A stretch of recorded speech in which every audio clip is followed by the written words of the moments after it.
21 октябрь өзбек тіліне мемлекеттік тіл бийлігі берілген күн мünәсәбәтіменен Қаражөк районының 2 салы ұлыма білім беру мектебінде ана тілім мақтанышым сүрені астында рухи ағартушылық ләжі болып өтті.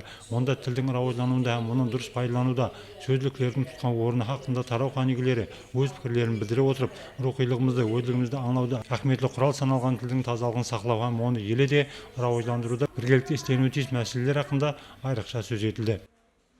Бұнан мақсат келешек әулетқа мемлекеттің, миллеттің, тілдің қадірін білу, оларды ұлғылау, сондай-ақ отан сүйіспеншілігі рухында тәрбиелаудай үгіт-насихат ләжіларын өткеру біз ұстазлардың басты мақсатымыз һәм вазипамыз есептелінеді. Әрбір миллет өз тілінде таза сөйлесе, келешек ұрпаққа ол миллеттің, тілдің жетіп баруы әлбетте беккен болады деп есептейміз. Мінекей қазіргі уақытта мемлекетіміз тарапынан осы мемлекеттік тілде таза сөйлеу, тілде таза жазу низам түрінде белгілеп берілген. Міне қазіргі уақытта осы барлық тәртіп қағидаларға әмел еткен халда өсіп келе келешек әулетларға, мектеп оқушыларына осыларды үйретіп бармақтамыз. Пляж соңында сәни мünәсәбәтіменен мектеп оқушылары тарапынан таярланған концерт бағдарламасы жиналғандар назарына ұсынылды.